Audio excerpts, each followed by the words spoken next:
பாண்டியன் ஸ்டோரில் என்ன நடக்குதுன்னு பார்க்கலாம் வாங்க. வீடியோவை ஸ்கிப் பண்ணாமல் கடைசி வரைக்கும் பாருங்கள். சேனலை சப்ஸ்கிரைப் பண்ணிக்கோங்க. மறக்காமல் பெல் ஐக்கானையும் கிளிக் பண்ணிக்கோங்க. இப்போது இங்கே நம்ம மயில் வந்து கோமதி கிட்ட நான் இங்கே தான் இருப்பேன், தயவு செஞ்சு என்னை இங்கே இருக்க விடுங்க, என்னை மன்னிச்சு ஏற்றுக்கோங்க அப்படின்னு சொல்லிட்டு பயங்கரமாக அழுதுகிட்டு இருக்கவும், நம்ம சரவணன் இருந்துட்டு ஒழுங்கு மரியாதையாக நீ இங்கேருந்து போயிடு அப்படின்னு சொல்லிட்டு இப்போ தான் நம்ம பாக்கியமும் இந்த விஷயம் கேள்விப்பட்டு இங்கே மயிலை கூட்டிகிட்டு போகிறதுக்காக வராங்க. என் மயில் அதான் உன்னை யாருமே அவங்க வேண்டான்னு சொல்லிட்டு வெளியே அனுப்பிட்டாங்கல்ல, எதுக்காகடி இந்த வீட்டு வாசல் முன்னாடி நின்று இப்படி அழுதுகிட்டு இருக்க, நீ அழுதாலும் உன் கண்ணை துடைக்கிறதுக்காக இங்கே யாருமே வரமாட்டாங்க மயிலு, வா மயிலு போயிடலாம் அப்படின்னு சொல்லிட்டு, இல்லைம்மா இது என் வீடு, நான் என் வீட்டில் தான் இருப்பேன் அப்படின்னு சொல்லிட்டு எங்க நம்ம சரணன் இருந்துட்டு, என்னடி எங்கே கட்டி வச்சிருக்க, நீ சம்பாதிச்சு உழைச்சி ரொம்பவே கஷ்டப்பட்டு இந்த வீட்டை கட்டினியும் உந்துன்னு சொல்லிக்கிட்டு இருக்க, அது வந்து மாமா நான் உங்களை கல்யாணம் பண்ணிக்கிட்டு இருந்தா இது என் வீடு தானே அப்படின்னு சொல்லிட்டு உடனே இங்கே சரவணனுக்கு பயங்கரமாக கோவம் வருது. ஒழுங்கு மரியாதையே இங்கேருந்து உங்கள் பொண்ணு கூட்டிகிட்டு போங்க, என்ன ஓவராக சீன் போட்டுக்கிட்டு இருக்கா, இவ அழுது நாடகம் நடித்தா நாங்கள் எல்லாருமே நம்பிடணுமா, இவளை மன்னிச்சு ஏற்றுக்கணுமா, அப்படியெல்லாம் நடக்கவே நடக்காது. அப்படி என்றைக்குமே என் வாழ்க்கை ஃபுல்லாகவே இவளை நான் என் பொண்டாட்டியாக நினச்சி கூட பார்க்க மாட்டேன், இவளை எப்படியாவது அத்து விட்டுறணும், சீக்கிரமாகவே இவளுக்கு நான் டிவோர்ஸ் கொடுக்க போகிறேன் அப்படின்னு சொல்லிட்டு உடனே இங்கே நம்ம பாக்கியம் இருந்துட்டு, என்ன மாப்பிள்ள கொஞ்சம் கூட மனசாட்சி இல்லாமல் பேசிக்கிட்டு இருக்கீங்க அப்படின்னு சொல்லுவோம். கோமதி இருந்துட்டு, பின்ன வேற என்ன பண்ணுவாங்க, ஒழுங்கு மரியாதை இங்கேருந்து இடத்த காலி பண்ணுங்கள், இருக்கிற கொஞ்சம் நஞ்சு நிம்மதியையும் எடுத்துடாதீங்க அப்படின்னு சொல்லிட்டு இப்போது இங்கே நம்ம மயில் பயங்கரமாக அழுகவும், உடனே பாக்கியம் மனசுக்குள்ளே நினைக்கிறாங்க, இவங்க இந்த அளவுக்கு பேசுகிறப்போ நம்ம எதுக்காக நம்ம மயிலுக்கு போட்ட நகை எல்லாத்தையுமே விட்டு வச்சிருக்கணும் அப்படின்னு சொல்லிட்டு இங்கே நம்ம பாக்கியம் இருந்துட்டு கோமதிக்கிட்ட, இங்கே பாருங்கள் சம்மந்தி, அதான் என் பொண்ணு வேண்டான்னு சொல்லிட்டு எல்லாருமா சேர்ந்து என் பொண்ணை வீட்டை விட்டு வெளியே துரத்திட்டீங்கல்ல, சரி நீங்கள் என் பொண்ணுக்கு போட்ட நகை எல்லாத்தையுமே எடுத்துகிட்டு வந்து கொடுங்க, 80 பவுன் போட்டிருக்கேன் அப்படின்னு சொல்லிட்டு உடனே இங்கே கோமதி இருந்துட்டு இங்கே நம்ம சரவணனை பார்க்கவும், சரவணன் இருந்துட்டு, அம்மா போமா, அவங்க நகை எல்லாத்தையுமே எடுத்துகிட்டு வந்து அவங்க முகத்திலேயே விட்டேரிக்குமா அப்படின்னு சொல்லிட்டு அப்போ தான் நம்ம ராஜி, மீனா, இப்போ பாண்டியன் எல்லாருமே வராங்க. நம்ம கோமதி யோசிச்சுக்கிட்டே நிற்கவும், உடனே பாண்டியன் இருந்துட்டு, என்ன கோமதி பார்த்துக்கிட்டு இருக்க, அதுக்கப்புறம் அவங்க நகையை நம்ம ஏமாத்துறோன்னு சொல்லிட்டு பேர் வர்றதுக்கா, இங்கே பாரு நகையெல்லாம் எடுத்துகிட்டு வந்து கொடுப்போம் அப்படின்னு சொல்லிட்டு இப்போது நம்ம கோமதியுமே நகையை கொண்டு வராங்க. நகையை எடுத்துகிட்டு வந்து இங்கே நம்ம பாக்கியத்துக்கிட்டே கொடுத்துட்றாங்க. பாக்கியமுமே சரி சரி எப்படியோ நகையெல்லாம் கொடுத்துட்டீங்க, இருங்க நான் எல்லாமே கரெக்டாக இருக்கான்னு செக் பண்ணிக்கிறேன், அதுக்கப்புறம் நீங்கள் எடுத்திருந்தாலும் எடுத்துருப்பீங்க அப்படின்னு சொல்லிட்டு எங்கள் பாக்கியம் வந்து நகையெல்லாம் செக் பண்ணி பார்க்குறாங்க. 80 பவுன் இருக்குது, ஆனால் அதில் கொஞ்ச நகை மட்டும்தான் தங்கமாக இருக்குது, மற்றது எல்லாமே கவரிங், ஏன்னா நம்ம பாக்கியம் போட்டதே அவ்வளோதான். இப்போது பாக்கியம் அதிலே ஒரு பிளான் பண்ணுறாங்க. என்ன சம்மந்தியம்மா நகையெல்லாம் கருத்து போயிருக்கு, என்ன சம்மந்தியம்மா என்னை ஏமாற்ற பார்க்குறியலா, 80 பவுன் நானும் என் புருஷனும் ரொம்பவே கஷ்டப்பட்டு என் பொண்ணுங்க நல்லா இருக்கணுன்றதுக்காக பொண்ணோட வாழ்க்கைக்காக நாங்கள் 80 பவுன் போட்டிருக்கோம், ஆனால் நீங்கள் கொஞ்சம் நகையை மட்டும் தங்கமாக வச்சுட்டு மற்ற நகையெல்லாம் விற்று பணமாக்கி நீங்கள் உங்கள் குடும்ப செலவுக்கும் உங்கள் பிள்ளைங்க வேலை தொழில்னு சொல்லிட்டு எல்லாத்துக்குமே செலவு பண்ணிவிட்டு என் பொண்ணோட நகையை விற்று திருடி எல்லாமே இப்போ உங்கள் குடும்பத்துக்காக பண்ணிக்கிட்டீங்க, இப்போது கவரிங்கை வாங்கி வச்சுருக்கேலா அப்படின்னு சொல்லிட்டு இங்கே நம்ம பாக்கியம் வந்து கேட்கவும், இதை கேட்ட நம்ம கோமதிக்கு பயங்கர அதிர்ச்சியாக இருக்குது. என்னங்க என்ன பேசிக்கிட்டு இருக்கீங்க அப்படின்னு சொல்லிட்டு பயங்கரமாக கோவமா நம்ம கோமதி கேட்கவும், இங்கே பாக்கியம் வந்து ரொம்பவே கோவமா, என்னங்கம்மா எல்லாருமா சேர்ந்துக்கிட்டு என் பொண்ணோட வாழ்க்கையவே குழி தோண்டி புதைச்சிட்டீங்க, என் பொண்ணை வீட்டை விட்டையும் துரத்துட்டீங்க, இப்போது நாங்கள் போட்ட 80 பவுன் சவரம் மட்டும் உங்களுக்கு வேணுமா, எல்லாத்தையுமே விற்று பணமாக்கிட்டு எல்லாம் கவரிங்காக வச்சுருக்கீங்க, ஒழுங்கு மரியாதையாக தங்கத்தை கொடுக்க முடியுமா, இல்லை போலீஸ் கம்ப்ளைண்ட் பண்ணட்டுமா அப்படின்னு சொல்லிட்டு இங்கே பாக்கியம் வந்து சொல்லவும், உடனே இங்கே நம்ம பாண்டியன் அதுக்கப்புறம் கோமதின்னு வீட்டில் உள்ள எல்லாருமே பயங்கரமாக அதிர்ச்சி ஆகிறாங்க. ராஜி சொல்கிறாங்க, அக்கா அங்கே பார்த்தீங்களா எப்படியெல்லாம் போய் பேசுகிறாங்கன்னு சொல்லிட்டு, இவங்க போட்டதே 8 பவுனு தான், மற்றபடி எல்லாமே கவரிங் தானே, இந்த விஷயம் ஏற்கனவே நமக்கு தெரியும்ல தானேக்கா, தெரிஞ்சிருந்தோம் இந்த அம்மா எப்படிலாம் பேசுது பற்றியா, நம்ம மட்டும் இப்போ விஷயத்தை ஓப்பன் பண்ணல அப்படின்னா கண்டிப்பாக நம்ம குடும்ப கௌரவமே போயிடும், அது மட்டும் இல்லாமல் இந்த அம்மா பொய் கேஸை போட்டு நம்ம குடும்பத்தில் உள்ள எல்லாரையுமே ஜெயிலுக்கு அனுப்பிடும், அக்கா இப்போவே நம்ம விஷயத்த சொல்லி ஆகணும் அப்படின்னு சொல்லிட்டு இங்கே நம்ம ராஜி வந்து சொல்கிறாங்க. உடனே மீனா இருந்துட்டு, இரு ராஜி நான் பார்த்துக்கிறேன் அப்படின்னு சொல்லிட்டு உடனே இங்கே நம்ம கோமதி பயங்கரமாக அழுதுகிட்டே, என்ன பேசுகிறீங்க, அப்படி ஒன்றும் நாங்கள் கீழ்த்தரமானவங்க கிடையவே கிடையாது, உங்களை மாதிரி ஒரு குடும்பத்தை ஏமாற்றி ஃப்ராட் வேலை பண்ணிக்கிட்டு ஃப்ராட் பேச்சு பேசிக்கிட்டலாம் நாங்கள் ஒரு நாளும் இருந்தது கிடையாது, செத்தாலும் நாங்கள் இப்படி ஒரு கேவலமான ஒரு வேலையை நாங்கள் பார்க்கவே மாட்டோம், மருமகளோட நகையை எங்கள் யாருக்குமே தெரியாமல் திருடி எங்கள் குடும்ப பொழப்பை நாங்கள் ஓட்டிக்கிட்டு இருக்கோமா, ஒரு நாள் நாங்கள் வாழ்ந்தாலுமே அப்படி ஒரு கீழ்த்தரமான கேவலமான வாழ்க்கையை நாங்கள் வாழவே மாட்டோம். சி, எப்படியெல்லாம் பேசுகிறீங்க, கொஞ்சம் கூட உங்களுக்கு மனசாட்சின்றது எதுவுமே இல்லைல்ல அப்படின்னு சொல்லிட்டு குழல் இருந்துட்டு, அம்மா நீ சும்மா இருமா, என்ன அவங்கக்கிட்ட ஏதோ பறிஞ்சு கட்டி பேசுகிற மாதிரி பேசிக்கிட்டு இருக்க, அவங்களுக்கெல்லாம் வணங்கி பேசணும்னு எந்த அவசியமும் இல்லை அம்மா. படிப்பு விஷயத்தில், வயசு விஷயத்தில், குழந்தை விஷயத்துலன்னு சொல்லிட்டு இப்படி எக்கச்சக்கமான விஷயத்தில் இவங்க போய் சொல்லியிருக்காங்க. அப்போது நகை விஷயத்துலையும் இவங்க ஏதோ ஒரு ஃப்ராடு வேலை பார்த்துருக்காங்கம்மா. இவங்க ஏமாற்றி எப்படியாவது நம்மக்கிட்ட இருந்து 80 பவுன் ஆட்டியை போட்டுட்டு போயிடலான்னு இருக்காங்க. இவங்க இருக்கிற நிலைமைக்கு 80 பவுன் போட்டுக்குவாங்களாம்மா இவங்க. இவங்க பொய் தாம்மா பேசியிருக்காங்க, கவரிங் தான் இவங்க போட்டிருக்காங்க அப்படின்னு சொல்லிட்டு பாக்கி இருந்துட்டு, ஏய் என்னடி எல்லாத்துக்கும் வந்து முந்திரி கொட்டை மாதிரி முந்திக்கிட்டு பேசிக்கிட்டே இருக்க. நாங்கள் எங்கள் பொண்ணுக்கு 80 பவுன் கல்யாண மண்டபத்தில் எல்லார் முன்னாடியுமே வச்சு 80 பவுனை கொடுத்தோம். ஏன் நீங்கள் அப்போவே உரசி பார்க்குறது? நாங்கள் என்ன வேண்டாம் சொன்னோம்? 80 பவுன் கொடுக்குறாங்கன்னு சொல்லிட்டு வாயை பொழந்துக்கிட்டு நீங்கள் வாங்கிக்கிட்டீங்கல்ல, அப்போ எங்கே போச்சு அதெல்லாம்? இப்போது நகையெல்லாம் விற்று எங்களை ஏமாத்தலான்னு பார்க்குறீங்களா?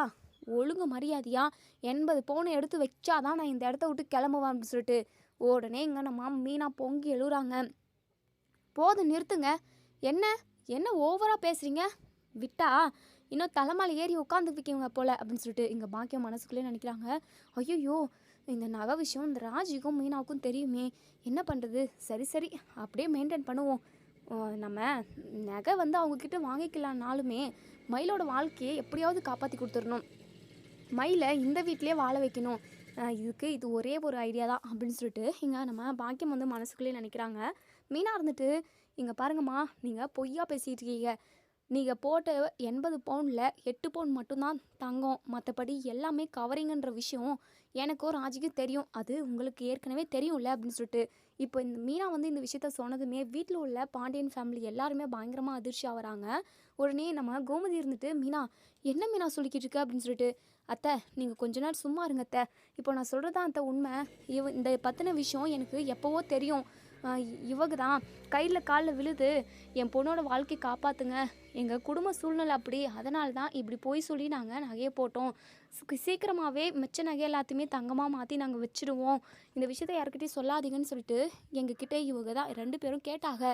அது மட்டும் இல்லாமல் அக்காவோட வாழ்க்கையை நினச்சி பார்த்து தான் இந்த நகையால் எந்த பிரச்சனையும் வந்துடக்கூடாதுன்றதுக்காக தான் நாங்களும் யார்கிட்டையுமே சொல்லாமல் இந்த விஷயத்த மறைச்சோம். ஆனால் மயில் அக்கா பின்னாடி இவ்வளோ பெரிய ஃப்ராடு வேலை, அதுக்கப்புறம் இவ்வளோ பெரிய உண்மையெல்லாம் மறைப்பாங்கன்னு சொல்லிட்டு நான் கொஞ்சம் கூட எதிர்பார்க்கல அத்தை அப்படின்னு சொல்லிட்டு உடனே எங்கள் பாக்கி இருந்துட்டு, என்ன 2 பேரும் கட்டுக்கதை விட்டுக்கிட்டு இருக்கீங்களா? 2 பேரும் பேசிக்கிட்டு இருக்கிறத பார்த்தா நான் என்னமோ கவரிங் நகையை போட்ட மாதிரி தானே இருக்குது. உடனே நம்ம மீனா இருந்துட்டு, ஆமாம் நீங்கள் கவரிங் நகை தான் போட்டீங்க அப்படின்னு சொல்லிட்டு சொல்லவும் உடனே இங்கே நம்ம மயில் சைலண்ட்டாகவே அழுதுகிட்டே இருக்காங்க. உடனே நம்ம மீனா இருந்துட்டு, என்னக்கா நீங்களும் பார்த்துக்கிட்டு இருக்கீங்க, ஏன் உங்களுக்கு தெரியாதா? உங்கள் அம்மா எம்பிட்டு நகை போட்டாங்க? வெறும் 8 பவுன் மட்டும்தானே தங்கம், மற்றபடி எல்லாமே கவரிங் தானே, சொல்லுங்கக்கா.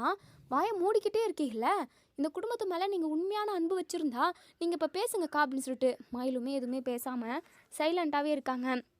உடனே பாக்கியம் இருந்துட்டு, இங்கே பாருங்கள், யாருக்குமே சண்டை வேண்டாம், நீங்கள் எங்களுக்கு அந்த தங்க நகையை திருப்பியெல்லாம் கொடுக்கவே வேண்டாம், நான் அதை பற்றி எதுவுமே கேட்கவும் மாட்டேன்.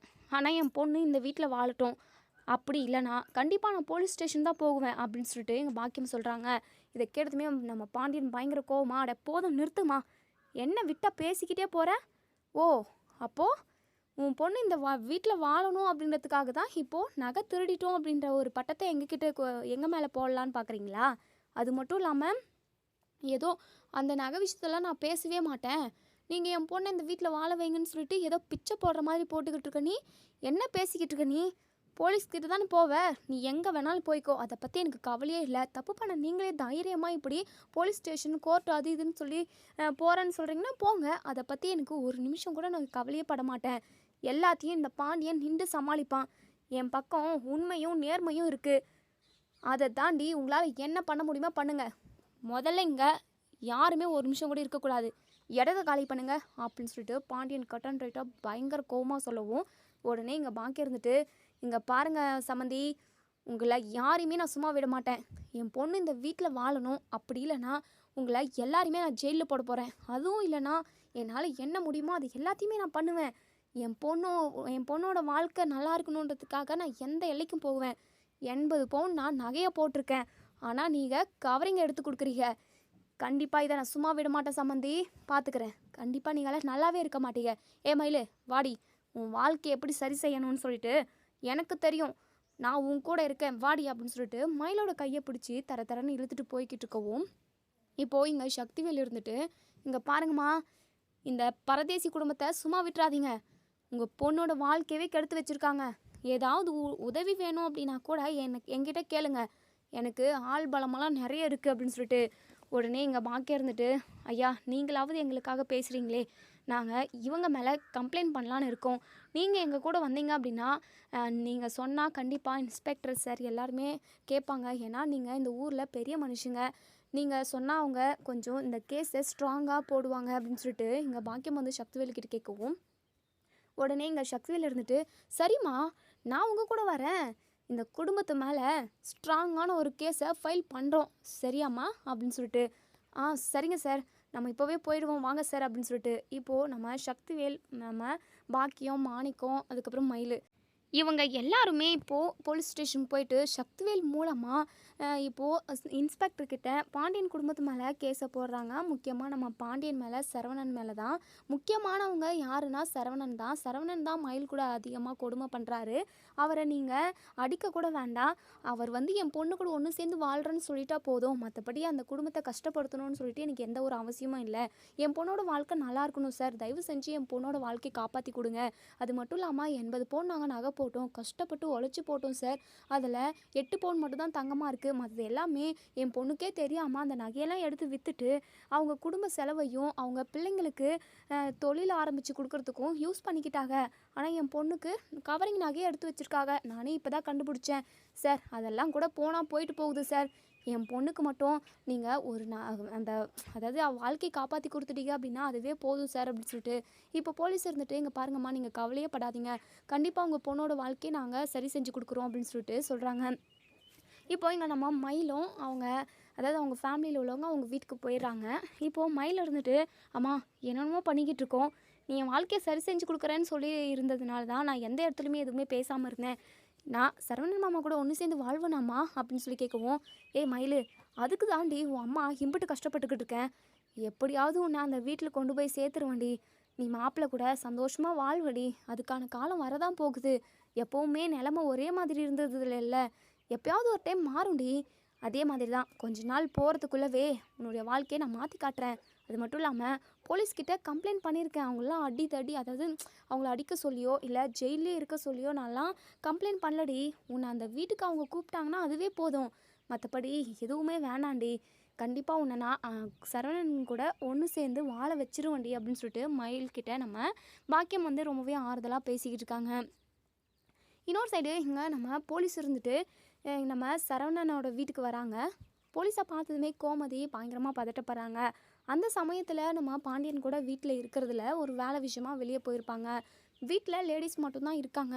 இப்போ போலீஸ் இருந்துட்டு, இங்கே பாருங்கம்மா சரவணன் யாருங்க அப்படின்னு சொல்லி கேட்கவும், சரவணன் அப்போ தான் ரூம்லேருந்து வெளியே வரவும், நான் தான் சரவணன், என்ன வேணும் உங்களுக்கு அப்படின்னு சொல்லிட்டு, ஓ நீதானா, உன்னை பார்த்தாவே ஆளே ஒரு மார்க்கமாக தான் இருக்க, ஒரு பொண்ணோட வாழ்க்கையை எப்படியெல்லாம் கெடுக்கணும்னு நினைக்கிறீங்க, ஒரு பொண்ணை கல்யாணம் பண்ணிட்டு வர்றது எதுக்காக, சந்தோஷமாக பார்த்துக்கிறதுக்காக தானே, எதுக்காக தான் நீங்களாம் இப்படி பண்ணுறீங்களோ, இப்படி பாதியிலே வீட்டை விட்டு துரத்தி விடுறதா இருந்தால் நீங்களாம் எதுக்குடா கல்யாணம் பண்ணுறீங்க அப்படின்னு சொல்லிட்டு இங்கே போலீஸ் கேட்கவும், உடனே இங்கே சரவணனுக்கு ஒன்றுமே புரியல, என்ன சார் சம்மந்தமே இல்லாமல் பேசிக்கிட்டு இருக்கீங்க, எதுக்காக நீங்கள் வந்திருக்கீங்க அப்படின்னு சொல்லிட்டு, அதெல்லாம் உங்ககிட்ட சொல்லணும்னு அவசியம் இல்லை கண்ணா, நீ வா ஜெயிலுக்கு போயிட்டு களி சாப்பிட்லாம் அப்படின்னு சொல்லிட்டு, இங்கே பாருங்கள் நீங்கள் தேவையில்லாமல் பேசிக்கிட்டு இருக்கீங்க, எதுக்காக என்ன ஜெயிலுக்கு கூப்பிடுறீங்க, நான் என்ன தப்பு பண்ணேன், நான் தப்பே பண்ணலையா அப்படின்னு சொல்லிட்டு, ஓ நீ தப்பே பண்ணலையா, ஒரு பொண்ணோட வாழ்க்கையவே கெடுக்கணும்னு நினச்சிருக்கே, அந்த பொண்ணை வீட்டை விட்டு, அதான் உன் ஒய்ஃப் மயில்னு கூட சொன்னாங்க, அவங்க வந்து உன் மேலே கேஸ் கொடுத்துருக்காங்க அப்படின்னு சொல்லிட்டு, இதை கேட்டதுமே இங்கே நம்ம ராஜி, மீனா, அதுக்கப்புறம் கதிர், செந்தில்னு கோமதினு எல்லாருமே பயங்கரமாக அதிர்ச்சி ஆகுறாங்க. உடனே கோமதி இருந்துட்டு, சார் என் பையன்லாம் எந்த தப்பும் பண்ணல சார், என் பையனெல்லாம் அரெஸ்ட் பண்ணாதீங்க, அவள் தான் சார் எல்லா தப்புமே பண்ணா, படிப்பு விஷயத்தில், அதுக்கப்புறம் நகை விஷயத்தில், அதுக்கப்புறம் குழந்தை விஷயத்துலன்னு சொல்லிட்டு வயசு விஷயத்துல அப்படின்னு எக்கச்சக்கமான பொய்யை சொல்லி எங்கள் குடும்பத்தை ஏமாற்றி என் பையனோட வாழ்க்கை குழி தோண்டி புதைச்சிட்டாங்க சார் அப்படின்னு சொல்லிட்டு நடந்த எல்லாத்தையுமே சொல்கிறாங்க. ஆனால் போலீஸ் வந்து அதெல்லாம் ஏற்றுக்கவே இல்லை. இங்கே பாருங்கள், இப்போது நடந்து முடிஞ்சிருச்சு. படிப்பு விஷயமெல்லாம் ஒரு விஷயமா விடுங்க. நடந்து முடிஞ்ச கதையை விட்டு தள்ளுங்க. இனிமேல் எது நல்லதோ அதை தானே பார்க்கணும். அந்த பொண்ணை வீட்டை விட்டு துரத்திட்டீங்க அப்படின்னா அந்த பொண்ணோட வாழ்க்கை என்ன ஆகுறது? வாளா வெட்டியே இப்போ அந்த பொண்ணு அழுதுகிட்டு கண்ணீருமா நின்றுக்கிட்டு இருக்கு. அவங்க வந்து கேஸ் கொடுத்துருக்காங்க. நீங்கள் அந்த பொண்ணை வந்து இந்த வீட்டுக்கு கூட்டிகிட்டு வரணும். அப்படின்னா நீங்கள் அந்த வீட்டிலேயே இருக்கலாம். அப்படி இல்லை என்னால் முடியாது, அந்த பொண்ணை நாங்கள் வீட்டில் சேர்த்த மாட்டோம் அப்படின்னா நீங்கள் கண்டிப்பாக ஜெயிலுக்கு வந்து தான் ஆகணும். முக்கியமாக உங்கள் பிள்ளை சரவணன் வந்தே ஆகணும் அப்படின்னு சொல்லிட்டு எங்கள் கோமதி கிட்ட சொல்லுவோம். கோமதி இருந்துட்டு, சார் நீங்கள் பேசுகிறது கொஞ்சம் கூட நியாயம் இல்லை சார். அந்த குடும்பமாக சேர்ந்து எங்கள் குடும்பத்தை ஏமாற்றிருக்காங்க அப்படின்னு சொல்லுவோம். இங்கே பாருங்கள், அவங்க மட்டும் ஏமாற்றலை, நீங்களும் தானே ஏமாற்றிருக்கீங்க. 80 பவுன் கஷ்டப்பட்டு நாய் படா பேய் படான்னு சொல்லி கஷ்டப்பட்டு சம்பாதிச்சு பிள்ளைக்காக நகையை சேர்த்து 80 பவுன் போட்டிருக்காங்க. அதில் 8 பவுன் மட்டும் தான் தங்கமாக இருக்காமே. மற்றபடி எல்லாத்தையுமே நீங்கள் விற்று கவரிங்காக அந்த பொண்ணுக்கே தெரியாமல் வச்சுருக்கீங்க. அது எம்பிட்டு பெரிய தப்பு தெரியுமா? அது அந்த ஒரு காரணத்துக்காகவே உங்களை எல்லாருமே பிடிச்சி ஜெயிலுக்குள்ளே போடணும். அவங்க அப்போ கூட அதெல்லாம் பெருசாக எடுத்துக்காம, எங்களுக்கு நகை நட்டுன்னு எதுவுமே வேண்டாம், அவங்க திருப்பி கொடுக்கவும் வேண்டாம், ஆனால் என் பொண்ணு அந்த வீட்டில் சேர்த்துக்கினா மட்டும் போதும், என் பொண்ணோட புருஷன் கூட சந்தோஷமாக வாழ்ந்தா போதும்னு சொல்லிட்டு பொண்ணோட அம்மா அங்கே அழுதுமா. இங்கே பார், உங்களுக்கு வேறு வழியே இல்லை, ஒன்று அந்த பொண்ணை ஏற்றுக்கணும், அப்படி இல்லைனா நீங்கள் ஜெயிலுக்கு தான் வரணும் அப்படின்ற மாதிரி கடன் ரைட்டாக எங்கள் போலீஸ் வந்து சொல்லிடுறாங்க. இதை கேட்டதுமே நம்ம கோமதி இருந்துட்டு, சார் ப்ளீஸ் சார் இப்படியெல்லாம் பேசாதீங்க சார், நியாயம் எந்த பக்கம் இருக்குன்னு சொல்லிட்டு நீங்கள் விசாரிக்கவே மாட்டீங்களா அப்படின்னு சொல்லிட்டு. இங்கே பாருங்கம்மா, அந்த பொண்ணோட வாழ்க்கை சரியாகணும், ஏதோ இப்போ கல்யாணம் ஆகிறதுக்காக அப்படி போயே சொல்லிட்டாங்க, அதெல்லாம் ஒரு காரணமா? நீங்கள் பண்ணியிருக்கிறத விட அதெல்லாம் பெரிய காரணமே கிடையாது. 80 பவுன் ஆட்டியை போட்டிருக்கீங்க. இங்கே பாருங்கள், தேவையில்லாமல் என்னால் பேச விட்டுருக்காதீங்க, எதுவாக இருந்தாலும் ஜெயிலுக்கு, அதாவது போலீஸ் ஸ்டேஷன் வந்து பேசிக்கோங்க அப்படின்னு சொல்லிட்டு கான்ஸ்டபிளுங்களை சொல்கிறாங்க. போயிட்டு அவனை அரெஸ்ட் பண்ணி கூட்டிகிட்டு வாங்க அப்படின்னு சொல்லிட்டு. சார் வேண்டாம் சார், கதிர் இருந்துட்டு, இங்கே பாருங்கள் சார், தேவையில்லாமல் பண்ணிக்கிட்டு இருக்கீங்க, நீங்கள் போலீஸாக இருந்தால் எது நல்லது எது கெட்டது எது நியாயம் அநியாயம்னு சொல்லிட்டு அதெல்லாம் பார்த்து தானே நீங்கள் ஆக்ஷனே எடுக்கணும். நீங்கள் பாட்டுக்கு வருவீங்க, ஏன்னா நான் அரெஸ்ட் பண்ணுவீங்க, அதெல்லாம் பார்த்துட்டு நாங்கள் சும்மா இருக்க முடியுமா அப்படின்னு சொல்லி கேட்கவும், உடனே போலீஸ் இருந்துட்டு, இங்கே பாரு தம்பி, ஓவராக பேசினா அப்படின்னா அவ்வளோதான், உன்னையும் தூக்கி ஜெயிலில் போட வேண்டியதாக வரும், பரவாயில்லையா அப்படின்னு சொல்லிட்டு. உடனே இங்கே கான்ஸ்டபிளுங்க நம்ம சரவணனை அரெஸ்ட் பண்ணி கூட்டிகிட்டு போயிடுறாங்க. கோமதி பயங்கரமாக அழுதுகிட்டு இருக்காங்க.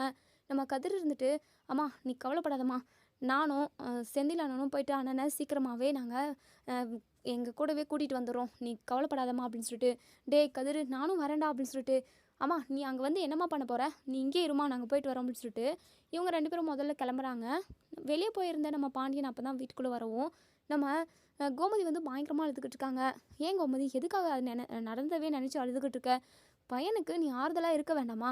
என்ன பண்ணிக்கிட்டு இருக்கான் சரவணன் அப்படின்னு சொல்லி கேட்கவும், அப்போ தான் ராஜி எல்லா விஷயத்தையுமே சொல்கிறாங்க. போலீஸ் வந்த விஷயம், நம்ம சரவணனை அரெஸ்ட் பண்ண விஷயம்னு சொல்லிட்டு எல்லா விஷயத்தையுமே சொல்லவும், இதை கேட்ட நம்ம பாண்டியன் ரொம்பவே அதிர்ச்சி ஆகிடுறாங்க. உடனே இங்கே நம்ம பாண்டியனும் இப்போது போலீஸ் ஸ்டேஷன் போகிறப்போ நம்ம கோமதியுமே கூடவே வந்துடுறாங்க. இப்போது பாக்கியத்துக்குமே ஃபோன் பண்ணி போலீஸ் ஸ்டேஷனுக்கு வர சொல்கிறாங்க. இப்போது போலீஸ்கிட்ட போய்ட்டு நம்ம பாண்டியன் இருந்துட்டு, இங்கே பாருங்கள் சார், என் பையன் மேலே எந்த தப்புமே இல்லை, அந்த குடும்பம் தான் ஃப்ராட் வேலை பண்ணி எங்கள் குடும்பத்தவே முட்டாளாக்கிடுச்சு, தயவு செஞ்சு என் பையனை வெளியே விடுங்க அப்படின்னு சொல்லிட்டு பாண்டியன் வந்து சொல்லுவோம். இங்கே பாருங்கள், இப்போது அவங்க வராங்க இருங்க அப்படின்னு சொல்லிட்டு இங்கே நம்ம போலீஸ் வந்து பாக்கியத்தை வர சொல்லியிருப்பாங்க. இப்போ பாக்கியம் மயிலுன்ட்டு அவங்க அப்பான்னு எல்லாருமே வராங்க. இப்போது இங்கே நம்ம பாண்டியன் இருந்துட்டு மயில்கிட்ட, என்னப்பா இதெல்லாம், உன்னை கல்யாணம் பண்ண பாவத்துக்கு சரவணன் இன்னும் என்னெல்லாம் அனுபவிக்க போகிறானோ, எதுக்காக இப்படி மனசாட்சி இல்லாமல் நடந்துக்கிறீங்க, எங்கள் மேலே ஒரு தப்பு இருக்கா நீயே சொல்லு, கொஞ்சம் கூட மனசாட்சி இல்லாமல் உன் அப்பா அம்மா கூட சேர்ந்துக்கிட்டு நீ இப்படி பண்ணி வச்சுருக்க. இப்போ சரவணன் ஜெயிலுக்குள்ளே இருக்கான், அதை நினச்சி உனக்கு ஒரு கவலையும் இல்லைல்ல அப்படின்னு சொல்லிட்டு. உடனே இங்கே பாக்கி இருந்துட்டு, இங்கே பாருங்கள் சம்மந்தி, தேவையில்லாமலாம் பேசிகிட்டு இருக்காதீங்க, என் பொண்ணை கூட தான் வீட்டை விட்டு வாளா வெட்டியை துரத்தி அனுப்பினீங்க, அப்போது எங்களுக்கு எவ்வளோ கஷ்டமாக இருந்திருக்கும், அப்போது உங்கள் பையன் கஷ்டப்படுறத மட்டும் நாங்கள் பார்த்து அப்படியே இறக்கப்படணுமா என்ன? அப்படிலாம் கிடையாது, எங்களுக்கு என் பொண்ணோட வாழ்க்கைக்கு நீங்கள் பதில் சொல்லியே தான் ஆகணும் அப்படின்னு சொல்லிட்டு இங்கே நம்ம பாக்கியம் வந்து கேட்குறாங்க. நம்ம பழனிக்கு சரவணனை அரெஸ்ட் பண்ணி கூட்டிகிட்டு போயிட்டாங்க அப்படிங்கிற விஷயம் தெரிய வருது. நம்ம பழனி பயங்கரமாக அதிர்ச்சி ஆகிறாங்க. இப்போது இங்கே நம்ம பழனியுமே இப்போது ஸ்டேஷனுக்கு போகிறாங்க. இங்க பாக்கியம் வந்து ஓவரா தான் பேசிக்கிட்டு இருக்காங்க. அதாவது நம்ம பாண்டியன் குடும்பத்து மேல நகை பழி விஷயமாவும் போட்டுட்டாங்க. நகைய வந்து இவங்க திருடிட்டாங்க, எல்லாம் கவரிங் நகையா வச்சிருக்காங்கன்னு சொல்லிட்டு ஸ்ட்ராங்கா கேஸ் ஃபைல் பண்ணியிருப்பாங்க. இப்போ இங்க நம்ம பழனி வந்து அதாவது எப்படியாவது இவங்கள காப்பாத்தியே ஆகணுமே அப்படின்னு சொல்லிட்டு நம்ம பழனி வந்து ஒரு விஷயத்த செய்றாங்க. இப்போ போலீஸ்கிட்ட போயிட்டு, "இங்க பாருங்க சார், என் மச்சான் குடும்பத்து மேல ஒருத்தவங்க மேல கூட தப்பு கிடையாது. எல்லாமே இந்த மயில் குடும்பத்து மேல தான் தப்பு இருக்கு. மயிலு எக்கச்சக்கமான பொய்ய சொல்லியிருக்காங்க. படிப்பு விஷயம், அதுக்கப்புறம் நகை விஷயம், அதுக்கப்புறம் குழந்தை விஷயம்னு சொல்லிட்டு இப்படி எக்கச்சக்கமான பொய்ய சொல்லியிருக்காங்க. அதெல்லாம் ஒரு பொய் இல்லன்னு கூட, அதாவது அதெல்லாம் ஒரு விஷயமே இல்லன்னு கூட நீங்க சொல்லிருங்க, ஓகே தான். ஆனா, இன்னொரு முக்கியமான விஷயம் ஒண்ணு இருக்கு. அத மட்டும் நீங்க கேட்டீங்க அப்படின்னா, இந்த மயில் குடும்பத்த தான் தூக்கி உள்ள உட்கார வைப்பீங்க." அப்படின்னு சொல்லிட்டு எங்க பழனி வந்து ஒரு பாயிண்ட் எடுத்து வைக்கவும், உடனே எங்க போலீஸ் இருந்துட்டு, "என்னப்பா சொல்ற? நீ யாருப்பா?" அப்படின்னு சொல்லி கேட்கவும், "அ இது என் அக்கா குடும்பம் தான். நான் இவங்களுக்காக சப்போர்ட் பண்ணியெல்லாம் வரல. என்கிட்ட ஒரு முக்கியமான ஆதாரம் இருக்கு. அத பார்த்தீங்க அப்படின்னா, கண்டிப்பா என் அக்கா குடும்பத்து மேலே எந்த தப்பும் இல்லை. இந்த குடும்பம் தான் ஏமாற்றி எக்கச்சக்கமான பொய்யை சொல்லி என் அக்காவோட குடும்பத்தை ஏமாத்திருக்காங்கன்ற விஷயத்த நீங்கள் புரிஞ்சுப்பீங்க." அப்படின்னு சொல்லிட்டு எங்க பாக்கியத்துக்கும் மயிலுக்கும் படபடங்குது. ஐயோ, இந்த தம்பிக்கு என்ன விஷயம் தெரிஞ்சிச்சுன்னு தெரியலையே. மொத்த விஷயம் தெரிஞ்சிருச்சு, இருக்கிறது ஒரே ஒரு விஷயம் தான். மயிலுக்கு ஏற்கனவே கல்யாணம் நடந்த விஷயம். அது எப்படி அதுதான் கண்டுபிடிச்சிருப்பாரோ? ஐயோ, அது தெரியறதுக்கு வாய்ப்பே இல்லையே. என்ன தெரிஞ்சிருக்கும் இவருக்கு அப்படின்னு சொல்லிட்டு நம்ம பாக்கியம் மனசுக்குள்ளேயே அப்படியே பதட்டப்பட்டுக்கிட்டு இருக்காங்க.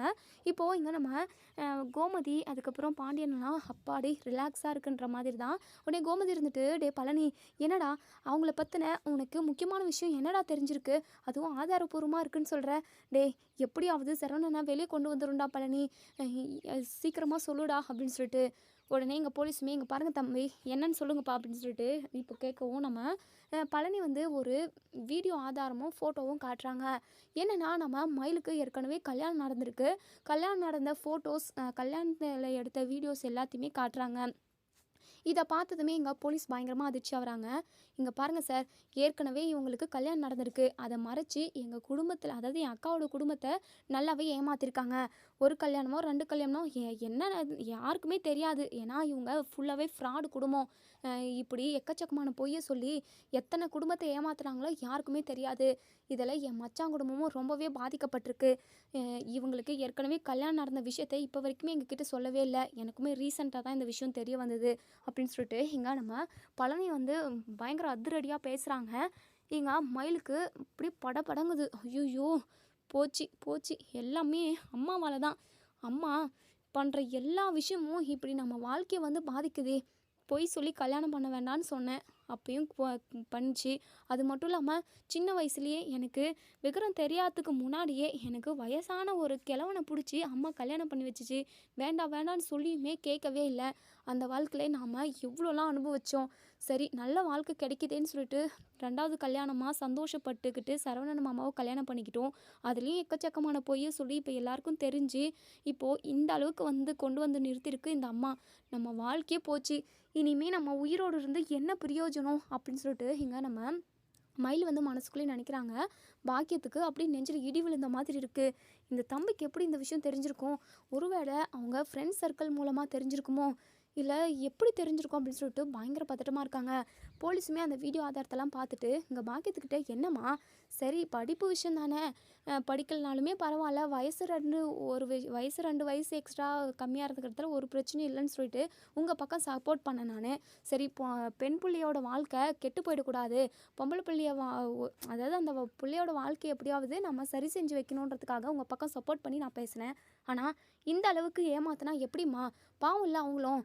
எனக்கும் மனசாட்சின்னு ஒன்று இருக்குமா? எதுக்காக இப்படி ஒரு அநியாயம் பண்ணிக்கிட்டு இருக்கீங்க? உங்களுக்கே இது தப்பாக தெரியலையா? எதுவாக இருந்தாலும் உண்மையை சொல்லி கல்யாணத்தை பண்ணணுமா? என்னம்மா பண்ணிக்கிட்டு இருக்கீங்க? இப்போ அவங்க திருப்பி உங்கள் மேலே ஒரு கேஸை கொடுத்தாங்க அப்படின்னா நீங்கள் தான் உள்ளே போவீங்க." அப்படின்னு சொல்லிட்டு சொல்லவும், உடனே போலீஸ் இருந்துட்டு சரவணனை வந்து ரிலீஸ் பண்ண சொல்கிறாங்க. எங்க மயில் பயங்கரமாக அழுகுறாங்க. உடனே கோமதி இருந்துட்டு மயில்கிட்ட, "இங்கே பாருடி, எப்பவுமே உண்மை கடைசி நேரத்தில் ஜெயிக்கும்டி. நீங்கள் தப்பு பண்ணவங்க, அதுக்கான தண்டனையாக அந்த கடவுள் வந்து கண்டிப்பாக உங்களுக்கு கொடுப்பாரு. என் பையனும் நாங்களும் எந்த தப்பையும் அறியாதவங்க. நாங்கள் பண்ண ஒரே தப்பு எது தெரியுமா? என் பிள்ளை சரவணனுக்கு உன்னை கல்யாணம் பண்ணி வச்சோம்ல, அதுதான். சரவணனை ஜெயிலுக்கு அனுப்பிட்டு கூட நீ மரம் மாதிரி எப்படி நின்றுக்கிட்டு இருக்க? கொஞ்சம் கூட மனசாட்சி இல்லாதவளே, கொஞ்சமாவது உண்மையான பாசத்தை எங்கள் குடும்பத்து மேலே வச்சுருந்தா தானே நீ இப்படியெல்லாம் பண்ணாமல் இருப்ப அப்படின்னு சொல்லிட்டு கோமதி வந்து சொல்கிறாங்க. பாண்டியன் இருந்துட்டு இங்கே பாரு கோமதி, பேசுனது எல்லாமே போதும், வா நம்ம போவோம் அப்படின்னு சொல்லிட்டு இங்கே கோமதி கூட்டிக்கிட்டு போயிடுறாங்க.